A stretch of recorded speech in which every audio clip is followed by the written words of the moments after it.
Alrighty, let's take a look at adding Storybook to a new Stackbit site. So I just spun up this new site as an example here, and the first thing you're going to want to do is we're going to work locally. There's not really a good way to do this within the Stackbit Studio today. So to work locally, we can check out our docs if you haven't done that yet. There is a develop locally guide here, but the thing that the first step in the process is to transfer the code to your GitHub account. So we have another guide for that. You can follow that process. I've already gone through that. I've got the code transferred to my GitHub account, and then I was able to clone it locally. So I've got this project locally here. Let's look at the terminal. Okay, and let's see where we are here.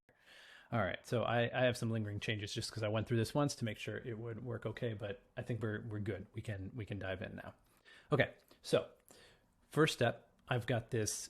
I've got my Stackbit project running locally. Let's run npx sb init, and that's going to tell me, is it okay to download the Storybook project, and then it will go through the installation process. Okay, that'll take a few minutes, and when it's done, you can look all the way down at the bottom of my screen and make this a little bit bigger here, make it easier to read. Do you want to install the ESLint plugin fix on your project? You can try to go through that process. It's not going to work right out of the box, so I'm just going to say no. If you do that, it'll give you some sort of installation error, and you can dig in more. But it's not going to ignoring it now, saying no, isn't going to functionally change anything with Storybook. We'll still be able to get up and running just fine. Okay, so now we've got Storybook installed, and let's make this text a little bit bigger too. Okay, so now in my code, let's take a look at what happened. So we have a new package, a handful of packages down here, all Storybook packages. Loader as well, and then package lock change, because those packages have been installed for us. There is a .storybook directory with two configuration files. The main one just tells Storybook basically what plugins to use and where to look for files to bring in, stories, basically what they call them. And then we have this source/stories section. It's basically just a set of components and stories as an example, so that when we boot up Storybook, there's something to look at. So let's do that. Come back to my terminal here and npm run Storybook. And that should load up. And if everything goes according to plan, it should pop open the browser when it's done and show us these example stories. Oh, yep, so it opened in the wrong window for me, so let me bring it over here. Okay, cool. Let's take a look. So we have a handful of examples here, and that's what I was showing you. Those all come from this source/stories directory. You can get rid of all of these and probably want to. You might want to keep your stories all in one space, but generally speaking, it's probably going to be a lot easier for you to maintain if you can put your stories right alongside the components that you're rendering. So let's build a quick example. Let's take a look at button is the simplest component, really common component. So let's take a look at that. Now in Stackbit, our button is called an action because it's a little bit more powerful. It can be a link, it can be a button, is some different stylistic options. So in source components, and it is an atom action, we just have one file right now, which is the actual component. So let's create another file in here, and let's call it action.stories.tsx. Okay, so now we've got, this is a story that Storybook is going to load. There's nothing over here yet because we haven't told it to do anything. Let's look at an example. I think the easiest way to start is to probably want to keep these files around for a little bit because they can be good examples for you, but you can also check out Storybook's documentation. So button.stories.txt, that's down here. I'm just going to copy this whole thing, and come over to the actions file that I had just created, paste what I have, and now I don't want to save. I'll break something because my imports aren't quite right.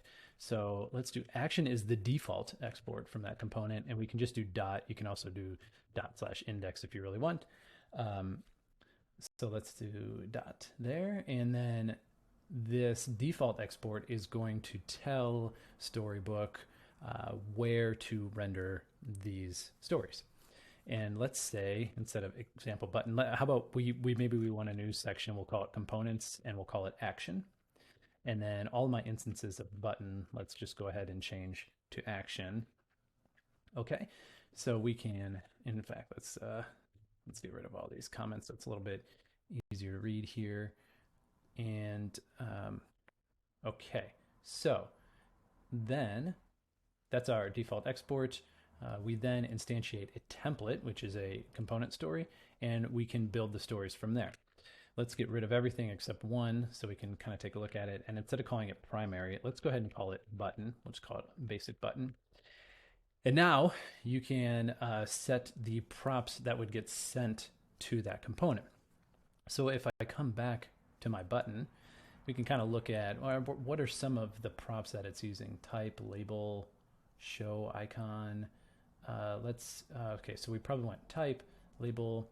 In fact, here's a good idea potentially. Now this could get hairy, but if I come over to my project and click on my button, I'm going to look at the content for that. Look, it's here. There is a potential, a possibility that the model schema in your Stackbit site doesn't have a one-to-one relationship with the name of the properties. So you're probably safer looking at you're definitely safer looking at the props of the component and building from there. But if you dig into actually the content of your site, it might give you a good starting point to say like, okay, well, I want something that looks like this. Okay, so we see that type, label, URL, yeah, those are all props. And then let's see if style comes in here somewhere. And yes, it does. Props.style. Look at that. Okay, well, let's start with that then. Okay, so let's essentially just, well, why don't we lift this? This is a YAML code, but we can reformat it slightly. So type button. We'll give it a label. Keep that URL the same and style primary. All right, let's go ahead and, oh, I did not have a comma there. Fantastic. Okay, let's come back to our Storybook. And look at this. I saved this file, and now we have a new section down here. Components, actions, button. Very cool. It worked. It doesn't look good, right? Doesn't look good. We haven't brought in the styles. We can do that in the preview file. So .storybook and preview.js. Let's go ahead and import our style sheet. So that is /source, it's CSS, and then main.css. Let's give that a try. And look at that. Okay, so we have some issues to work through in terms of styling. It's not bringing in the exact same styling, but we do have some styling, and we're working. So you could, if you want, you could